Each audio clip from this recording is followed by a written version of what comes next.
Okay, welcome back to another episode, Youth Baraza. So today we are going to talk about child neglect and mental health of the child. With me today, I have guests around here. So I'll give them a chance to introduce themselves. So starting from my right hand side. Thank you. I take this humble opportunity to thank you for welcoming me in this studio. My name is Violet Okumu Ogutu.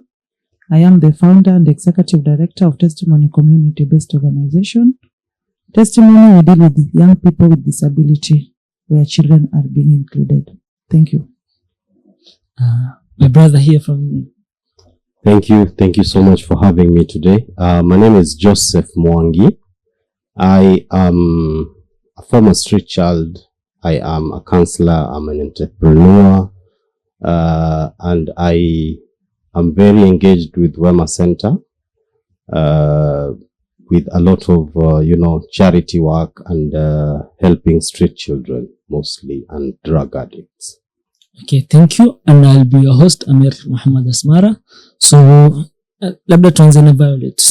So, how does child neglect affect the child and the mental health? Affect vipi? Child neglect is really affect child. The neglect for the child is really affecting mental health. In this way, when you are being neglected, you must have some physical, mental health. There are so many things that the child undergo: emotional neglects, physical neglect that is causing mental health. And what are the common neglects? The common neglects is emotional and physical. Physical. Yes. Okay, thank Environment, you. not somehow, but physical and emotional are the main ones. In terms of and the neglects from physical and mental abuse, the strongest predator ni child, So how does it come about? Child neglect comes about, it's about the parent. This is a child. They've been brought into this world and they're supposed to be taken care of. Yeah. So when the parent is stressed or is suffering from mental illness or mental health issues due to, maybe economic instability in the home, or maybe this parent is abusing drugs or is an alcoholic, then this of course triggers the parent. Because of the situation at home, they are not able to provide for the child, and then this causes them to not be available, to not be present, because of their many issues ama whatever they are going through. So huyu mzazi kuna vile hatakuwa, they'll be all over the place. So maybe to paint a picture to our audience, wajua watu wakielewa child neglect ni ile kumwacha, kumtelekeza. So they don't understand the emotional aspect of neglect. How does it occur? Emotional neglect is whereby a child maybe is having an issue and he or she is coming to the parent to address the issue, but the parent is not ready to listen to the child. So anytime when the child have a problem, he is growing up with that emotional neglect. Example, the child in school, maybe there is a fellow student, maybe has done something wrong to him, a teacher or the friend, where anytime the child come to the parent to address the issue concerning leave me, I don't go, end up pambane na hali yako. You see such, so this child is growing with that emotional neglect. Yeah. Okay. So kwako Joseph, how does it occur? Easy apart from physical, na zile emotions. Yeah. Zina indicator gani ndio utaonesha kama huyu uko nani?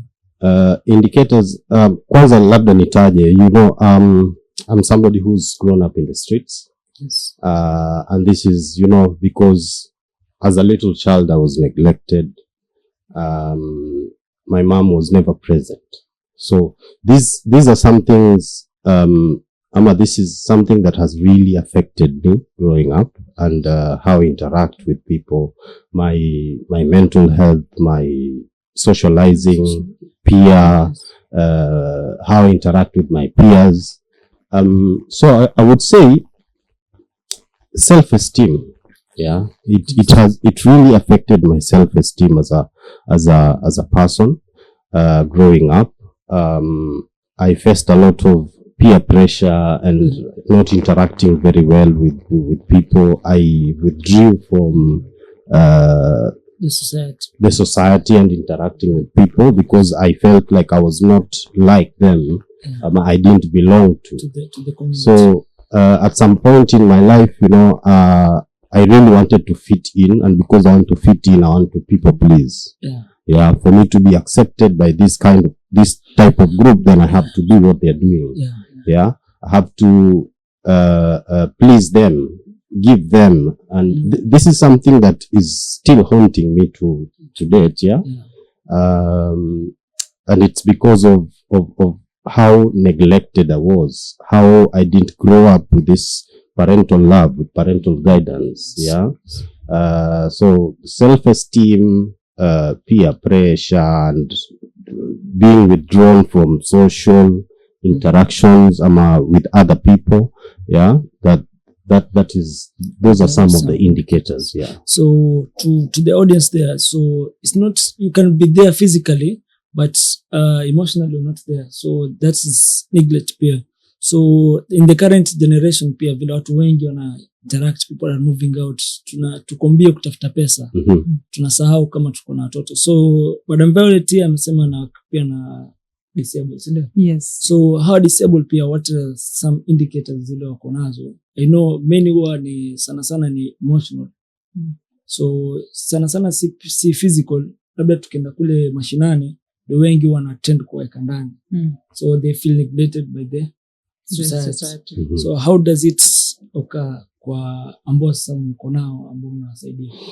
Okay, with a child with disability, when emotional neglect give them depression, they are being depressed. You can see a child, maybe I can talk about physical disability.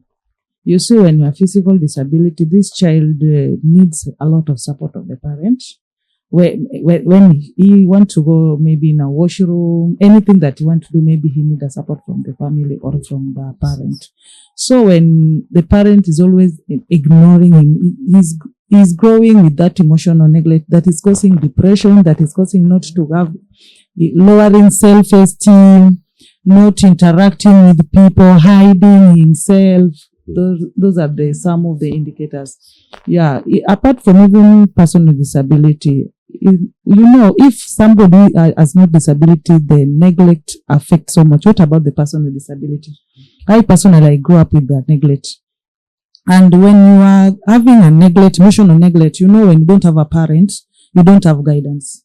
You don't have someone to direct you. So when you, even as we are here, there are some things that are still interfering with your mental health. It is something not easy to heal. So it's important to know how you handle the child in the house, or whether he's having a disability or not, because this thing is really affecting. He's losing self-esteem, confidence. You don't have confidence. You are just by yourself. Yeah. So support kama we Joseph, unasema you grow up in the streets, some kind of support zile unapata ni kama ina gani for child neglect na mental health in the community? What are the supports that watu wanafaa kusik? Okay, luckily saizi unajua kumekuwa na organizations kibao sana. Kama vile nimetaja, I am very involved with Wema Center, because Wema Center is the organization that rescued me. I went to Wema Center when I was 8 years old. Yeah. And after going through school and all that, I normally try my best to go back and give back. Yeah. So there's a lot of outreach being done. Of course, the government has got structures in place. There's the children's department that really works hard to make sure that children are not left alone. Normally, also, from the community level, there's the community policing and the community social workers, health workers, who go around and in the nyumba kumi structure, when they find a child who's being neglected, not going to school, they take them to the children's department. The children's department positions them, takes care of whatever is going on, and then they place them somewhere. Of course, there is the child care centers like Wema Center, SOS, and so many others, that are doing a very good job, to take care of the neglected children. And of course, the county, the Mombasa County, there are so many organizations and government bodies helping with so that. Being we have these bodies and these organizations that take care of, they give support to the child. Kuna wale basically wako nyumbani bado, and they counteract with this. They are going through it, na bado wako na mama na baba. So the thing that is missing there ni emotional. Yes. They get through emotionally. So what kind of support do they need? What kind of channels do they go through? Of course, a lot of psychosocial support is needed. There are, of course, I mentioned community health workers who play a very instrumental role in this.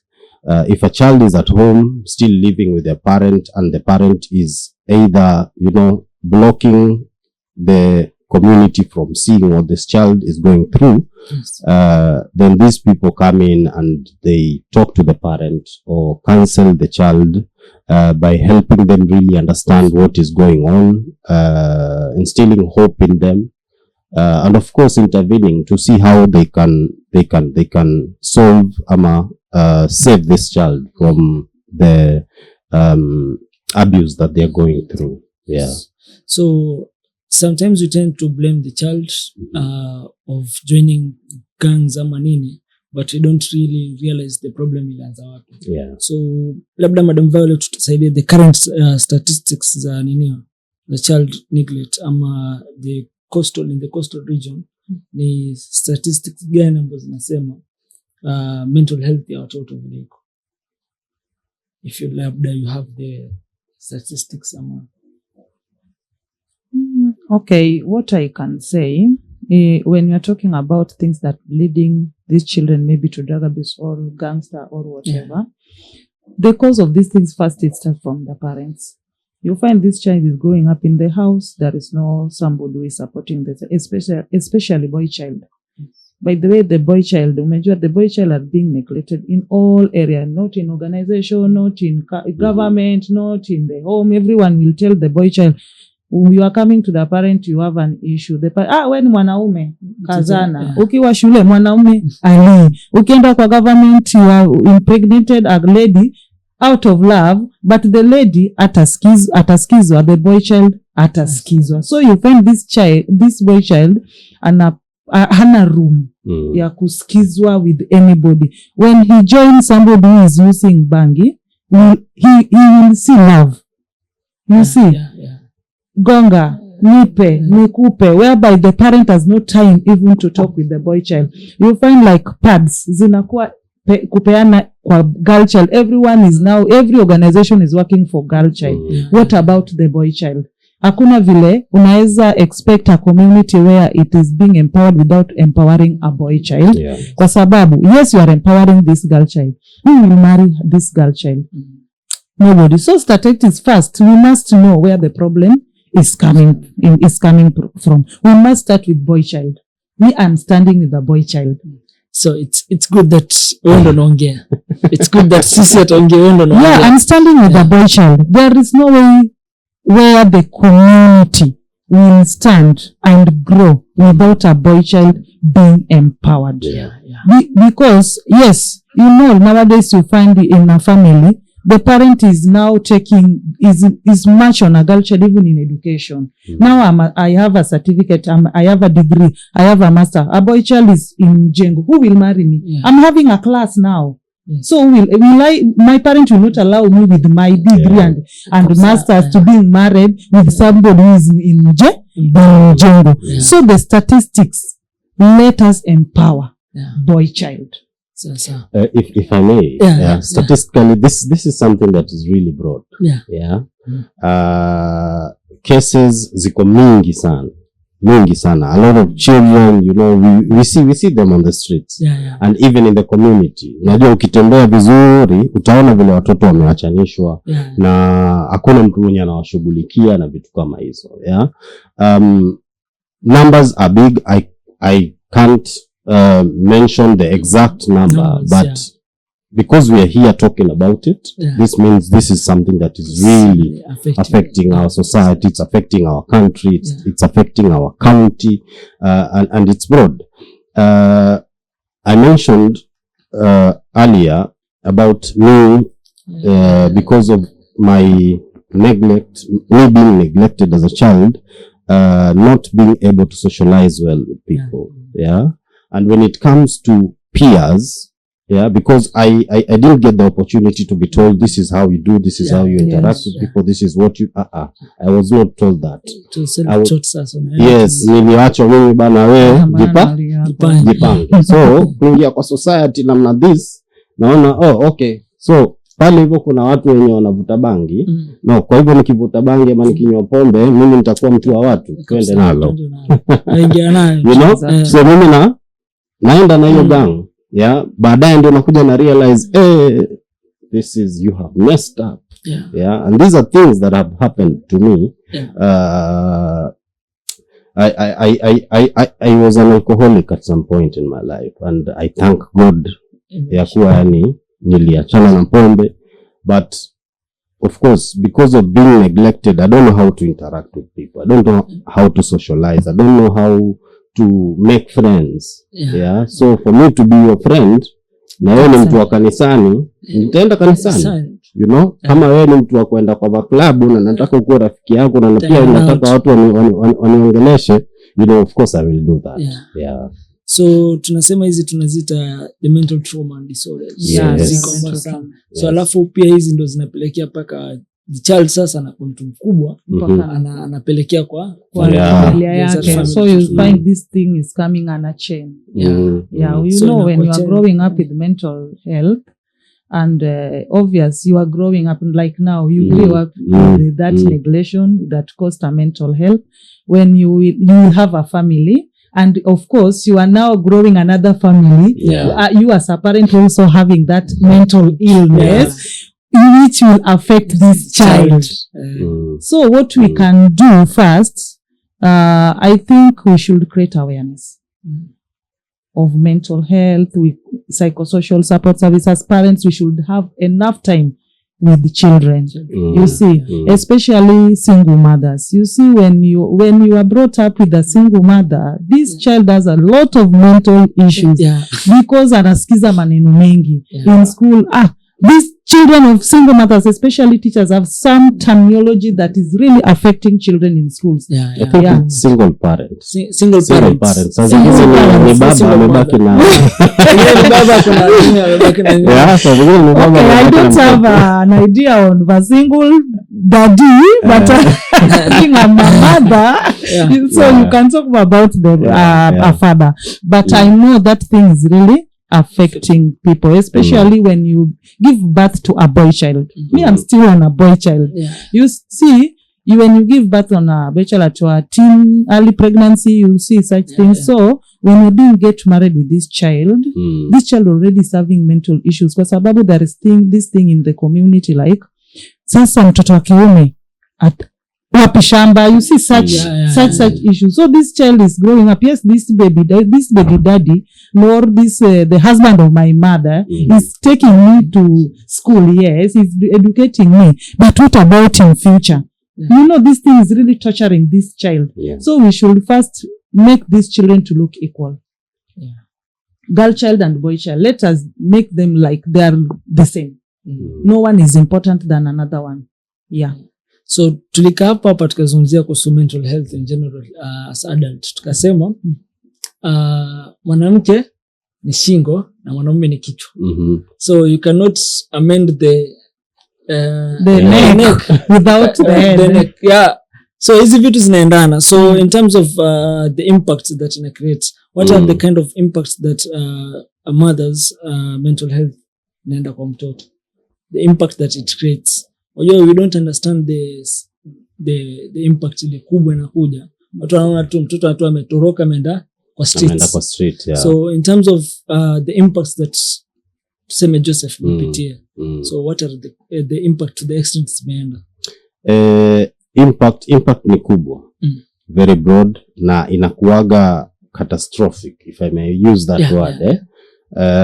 Ni kitu yenye itahaunt mtoto mpaka ile siku atakuwa mtu mzima. Mpaka ile siku atakuja, atakuja ataanza familia yake. That is if mtoto atapata usaidizi ambao unafaa katika wakati ambao unafaa. Yeah. So this child becomes withdrawn, they start using drugs. Yeah. Kama mimi wakati nilienda kwa street, for me to be able to cope with street life, I started using glue. Yeah. And we've gotten so many cases of street children, getting sick because of the glue. At a very young age, some of them start using very hard drugs. Yeah. Mimi wakati wangu the drugs that I used ilikuwa ni glue na saa zingine bangi kidogo. Yeah. But then you see, I'm still a little child. Starting these things at a very early age, that means I'm exposing myself to so many other health risks. Yeah. And this could really affect me in a broad way. Yeah. Kama hiki itakuwa rescued ama hakutakuwa na interventions zitawekwa in place so that this child grows up really understanding what is happening, what happened, and how to go about life, then this means it's the end of this child. Yeah. Na ndio maana saa zingine kwa street utaenda utapata kuna watoto wenye yuko tu. Just living. Yuko tu. Yeah, whatever goes. Yeah. And even if people try rescuing them, if it would have been done earlier, then it would have been impactful. Yeah. But because wako tu na life iko tu vile inaenda, na because they were neglected and they felt like the whole world hated them, didn't want them, then why should they bother? So I think nile mtu ana feel so I don't have a purpose in this life. Yes. Yeah. So Madam Violet hapa, you work with so many children, handles get into this child world, unaona the impacts. What are the tunaona zile little impacts mpaka mtu afike serious ile commit suicide. So what are the little things that unaona zile impacts zina create mtoto akikosa mama ama akikosa nini, akikuwa neglected.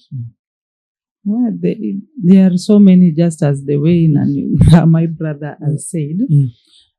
Okay, the impacts when I talk about the impact of these children before even they reach the stage of committing suicide or being depressed or okay, like me, what I normally do, the impact I normally give them, how I normally impact their lives, I create a lot of time with these children. I show them love.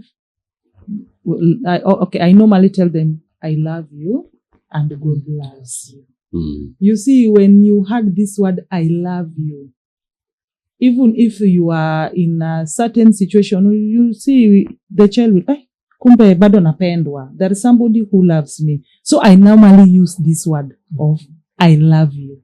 And not only me, God loves you. And He has a purpose why you are here. Okay. Yes, that is the major impact. I do impact their lives before they reach that situation of being depressed and all that. Yes, because before they reach in your hands, they are being trauma. They are really having trauma in their life. So there's a certain Miliona video explaining that mama alikuwa analia because the child alikuwa kumwelezea shida zake za mwalimu. So like the child asema mtoto wangu mwenyewe amenigeuka, he doesn't love me and he's always with the teacher na nini, and kulikuwa na a lot of comments pale zinasema what led to that, led to that and others were condemning that mwalimu anaonyesha too much love to this. Mbona mzazi asionyeshe? So that's are the kind of things na your love. What we need here, like me, I have children and I don't know how many times I will tell my son I love you. You know, katika kwanza that's a very beautiful example, you know. Huyu mzazi ni mtu mwenye pia labda they were not present. Unajua, because of course there's always the starting point and the end point. There's somewhere where something happened and then the rain starts beating us. Maybe because kulikuwa na tundu kwenye mabati alafu hatukutia manani tukaenda tukaziba, so mvua ikinyesha itafunyesha. So this parent who's complaining that this child is giving too much attention, too much love to the teacher, because the teacher is there. The teacher provides the emotional support. The teacher listens. The teacher understands. The teacher supports. And you, the parent is so busy doing other things. They say, we're looking for money so that I can take you to school, you know. Better schools. But that is not why you brought me to the world. You know, I want responsibility. I want to feel you. I want to get a hug from you. I want, you know, to be listened to. I want to be assured. I want to be made to feel hope for my future. Hakuna haja unipeleke shule and you're not there. Uniache. Basi huko shule si mimi nitapotea bana. Nitaenda huko nitakutana na mwalimu kama kesi kama hiyo. Mwenye atanionyesha kuwa hivi ndio mapenzi iko, then twende nalo. Saa zingine utapata wasichana wadogo anaenda huko anapatana na kamtu kanampatia peremende, kanampatia hii na ndio hivyo inaenda kwa sababu sasa they are showing affection and attention and support and all that kind of thing. Attention, love, and also to encourage our children. So we're going to take a short commercial break and we'll be back. Thank you guys. Stay tuned.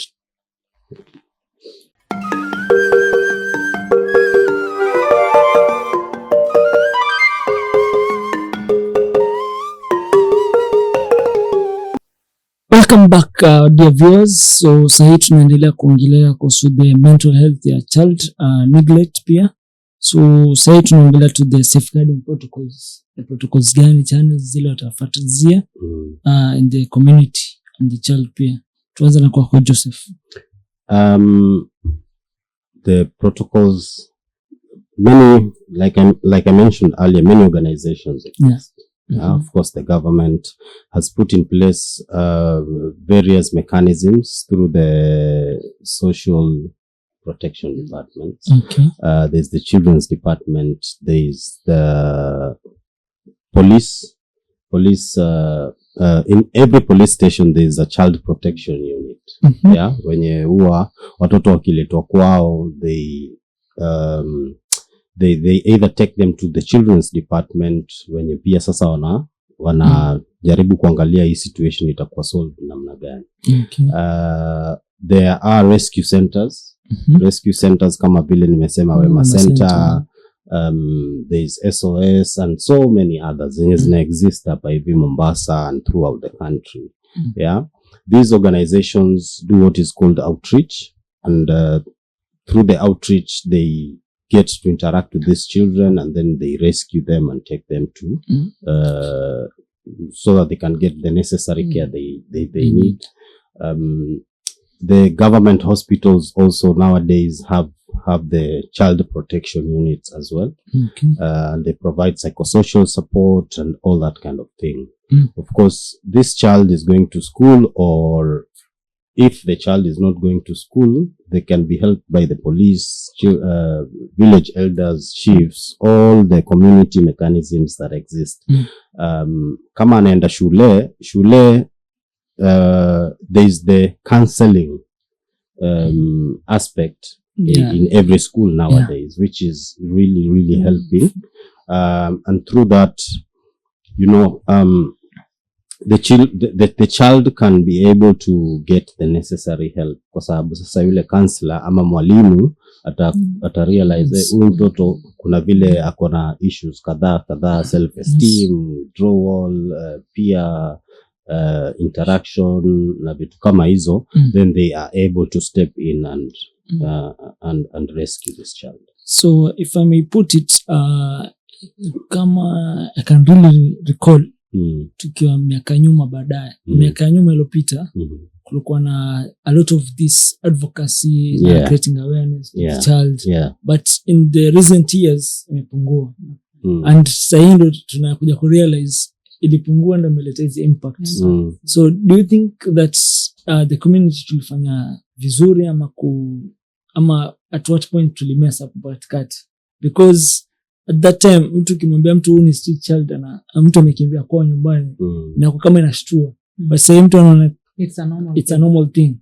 So how do we curb that, and how do we create more awareness to the... In fact, that is what I was discussing with my brother here.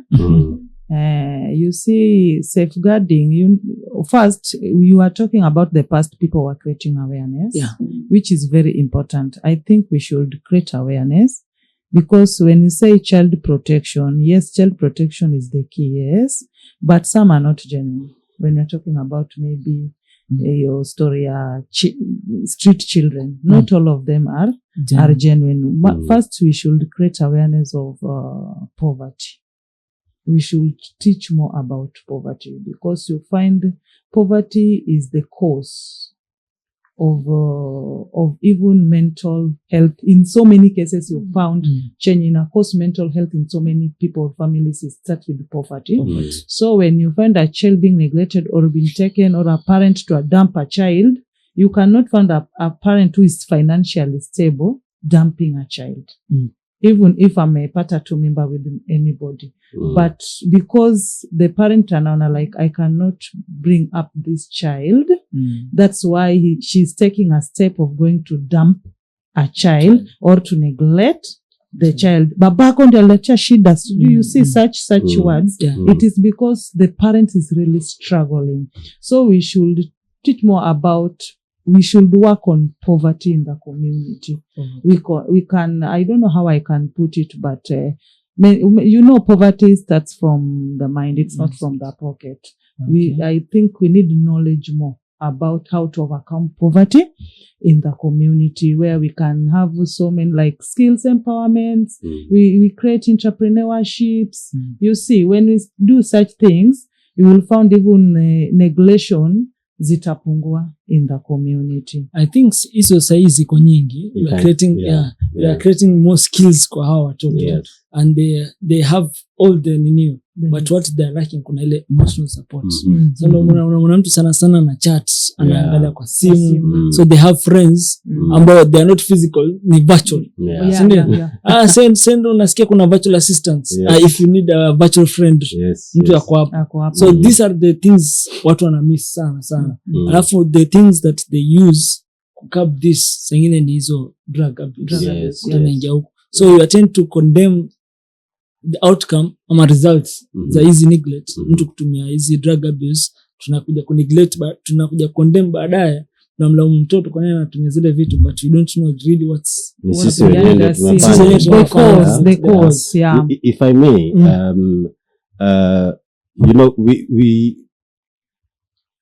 a lot of awareness was created in the past, just like you mentioned.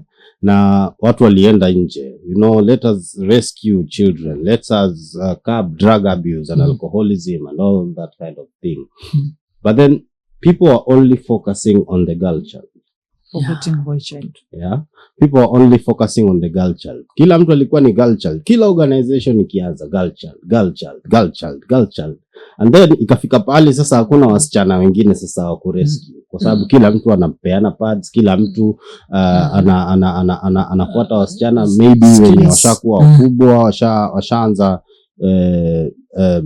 kufanya sex work, you know, they rescue them for skills empowerment and all that kind of thing. But then the energy went down. and people are not going out anymore to help these people, these children.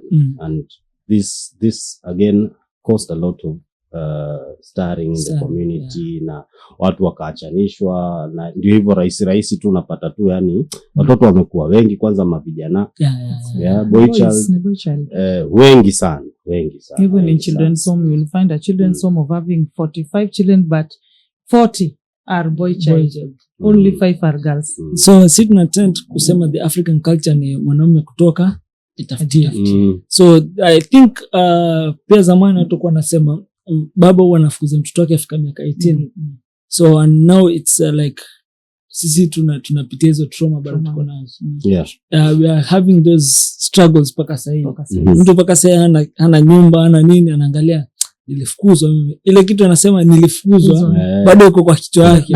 Babangu alinifukuza nyumbani kwake. So this tunasema ina strive us, ina to push kufanya vitu vingine ambavyo kwa tutafanya. Ndio anaendaje to crime. Anakuwa na a lot of anger. A lot of anger that they don't want to socialize with anyone. And frustrations. And they are frustrated na anachukia kila mtu, anachukia dunia. No, the boy child is the most affected person in the community in mental illness. Go about suicide. The most people who are committing suicide are men. They are men. Things are tough for men. Things are tough for boy child. You find in the housewife anakongoja, I don't care whether we will eat or not.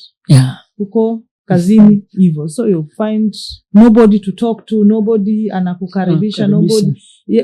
When you go to the street and say to somebody, excuse me, I was asking a place. Mtu atakuona like when ni mwizi or akona. But me as a lady, when I say excuse me, nilikuwa namba, mtu will pay attention. To me. So we're urging the community and the society at large tuangalieni pia wanaume. So let's change the focus, because naona sahi pia your girl empowerment, women independence, so they become too much independent that they forget our wanaume. So sisi pia wanaume tunakuwa we can't handle sasa hawa. Estimate iko chini, mwanamke ana confidence, anaweza kuface kile hivi akakwambia kitu mwanaume mwenyewe atashuia ubii sometimes angalia. So I don't have a safe place kwenda ku report. Hata pia unakuta pia mwanaume ku complain about hizi abuse inakuwa iko chini. So and people pia tunasema wana tend to kukimbia majumbani because kuna ile mwanamke akifanya makosa apigwa, mwanaume anapigwa kama ni mwizi, kama anapigwa bado ni mwizi, ama hata not necessarily physical, but emotional, mentally pia. Mtoto ni wako, but mimi as a mother nikichapa mtoto watu hawangurumi sana, but baba akichapa mtoto kwa nyumba majirani wote wataamka. So there's a new project that we're doing with Wema Center. It's called Streets of Hope. And what this project is doing is we are doing outreaches, on a very close level. We interact with these children. So the other day we were doing an event, and I was on stage emceeing. Na alafu you will just see how they respond. Unasema okay, can we have 3 boys come on stage? Can we have 3 girls on stage? Ukisema 3 girls, wao wasichana watakuja karibu 10. Sawa. Ukisema boys, utaita boys. Any boys? Boys.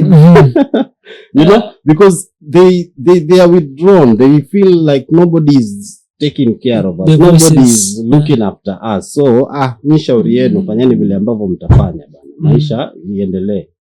I think pia domana events nyingi hata nalalamika it's the only girls ndo wanakuja mbele, because if you come there the narrative ina change, girl child. So si vile na feel nagging kwa kichwa.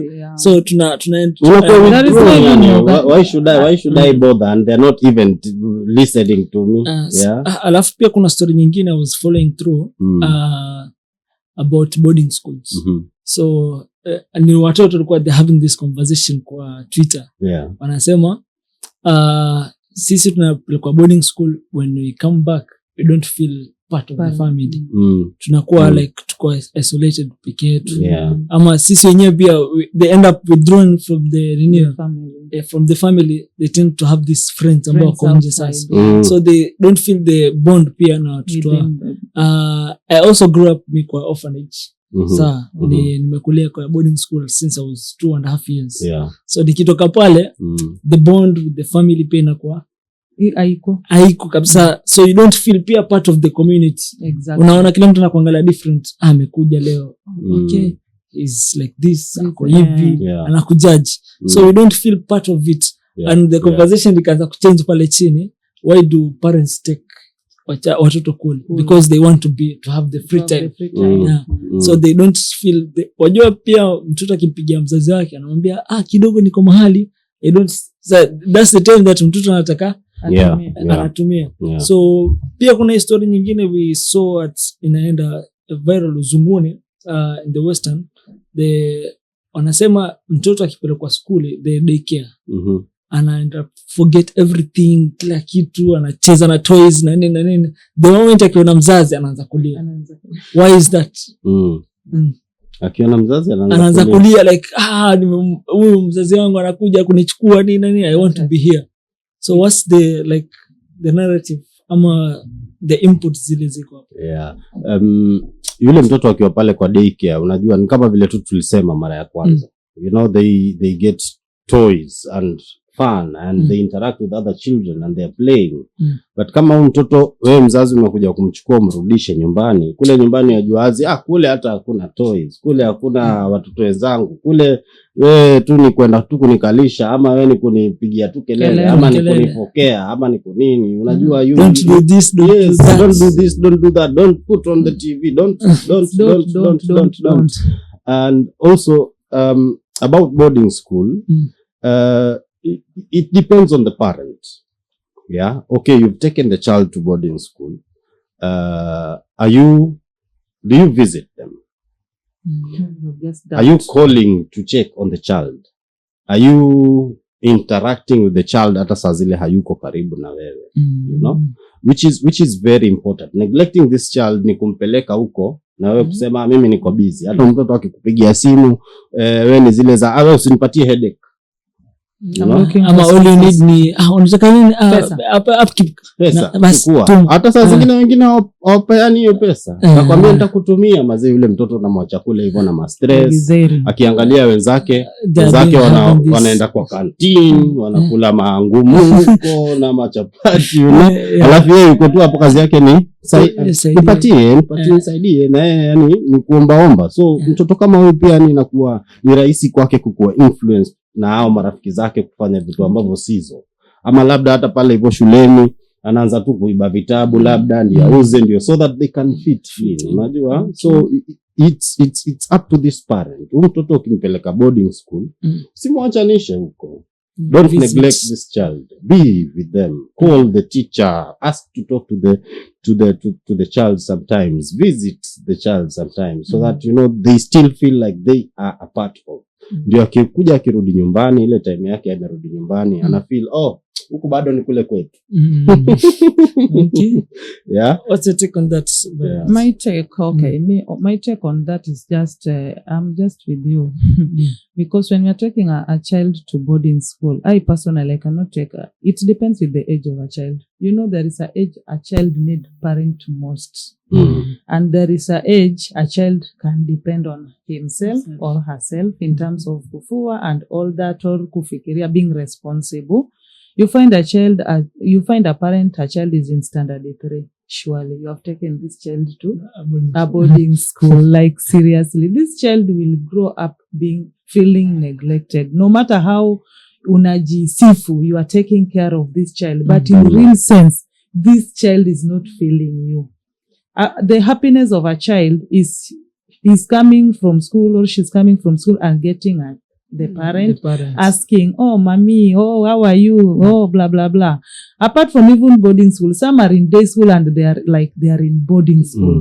You find a parent, they will more focus on our source of incomes, mambo ya kazi throughout. You find a child is more closer with the house help more than the parent.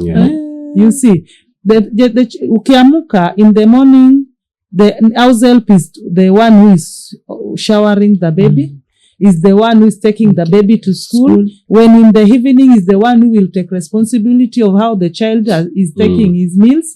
When you are coming, the child is already sleeping. So there is not even that love, parental love. So that interaction, no communication. You see, you believe on, hello, nani dana kosawa, mpe simu niongee nae. When did you sit down with this child and know the child more? You find that like maybe a child is growing up, kumbe alikuwa raped. You as a parent, you don't know. The maid maybe alijua. Akaogopa ata kukuambia. Akaficha this thing. These are the cases that we have recorded. Simply because the parents are really focusing on, kwani ni nani unamtafutia? If you cannot get time with your family. You see, so let us not take all responsibilities to our house girls. That's why unapata even so many abuses.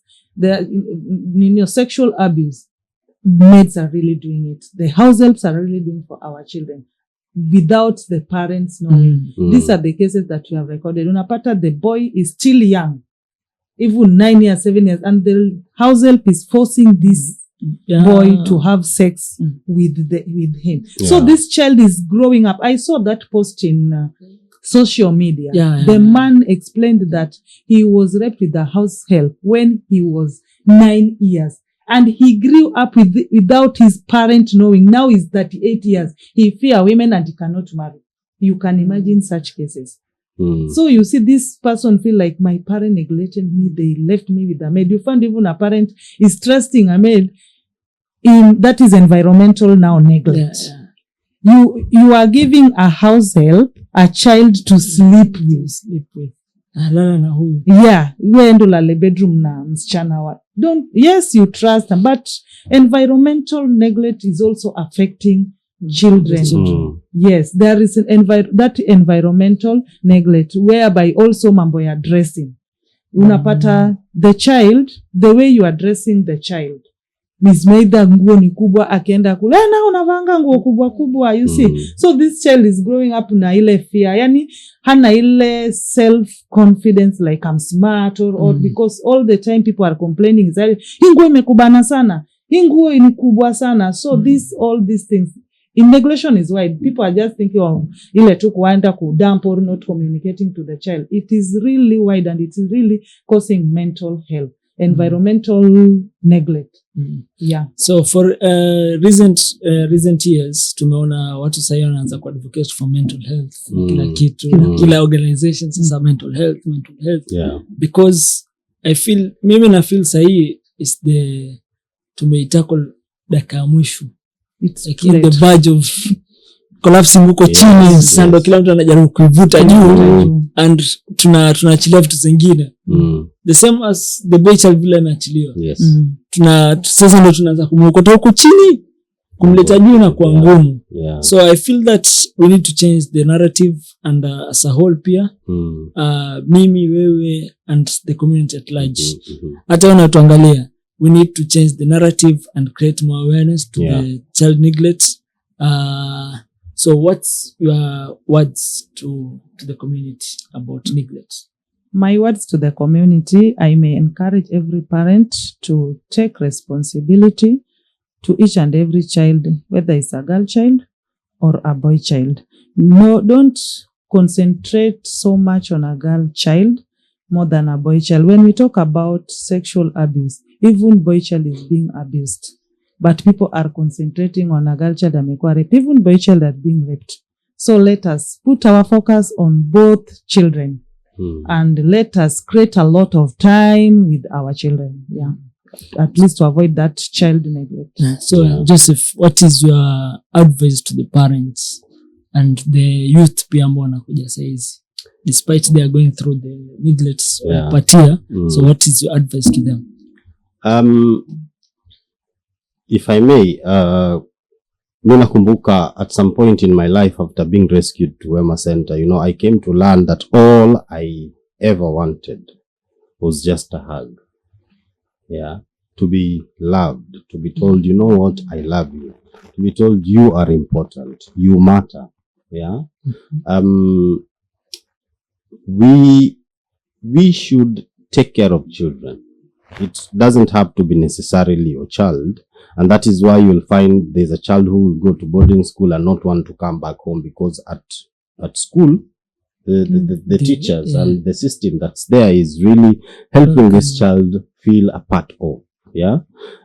Let us embrace our children. Let us love them. Let us be there. Let us listen. Let us understand. Let us be their number one support, their number one fans.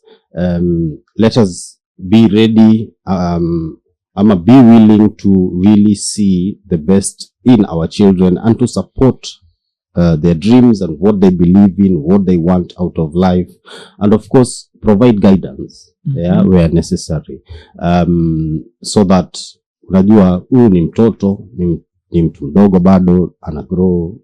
It's up to us to be there for them. About there's something you mentioned about mental health. We have ignored mental health. The other day I was just having a conversation with my boys, and something came up. Mtu akiwa na malaria ama akiwa na typhoid ama akiwa na mafua, mtu anakimbia mbio hospitali. Na jesa zile mtu ako na stress, mtu ako na depression, mtu ana feel amekasirika ama anakasirika ovyo. That's a mental health issue. Why don't you run to the hospital as well and tell the doctor, mimi nasikia hivi, nikiongeleshwa kidogo mimi nakasirika, so at least you can be directed to the specialist who takes care of that kind of sickness. So that you can get help, and then you become a better person, so it's important for us to also recognize yakuwa mental health is something that is affecting the society. Tuache kukimbia mbio saa hizi alafu and people still don't recognize. Let's create a lot of awareness. Let us view mental health as a disease also. Just the same way we view the others. So thank you for coming, and we really appreciate it. Waswahili wasema samaki mkunje angali mbichi. So ndo pale ukimkunja kala shaiva atavunjika. So we need to take a real caution about everything and every step. So it's not that physical neglect ni mpaka tuione, kuna emotional, kuna environmental. So the society pia can neglect the person. So let's join hands together to support the boy child. Let us not neglect. To ignore hizi vitu viko, they exist. It's not the western peke yake anapitia, hata sisi huku Kenya tunapitia, Mombasa tunapitia, Sahol. So unless not condemn, and let's find solutions. So at Let's Voice Podcast tunaambia subscribe and watch, comment, leave a comment hapo chini if you want to come and join the conversation pia. It's welcomed. So don't forget to subscribe and like. Thank you.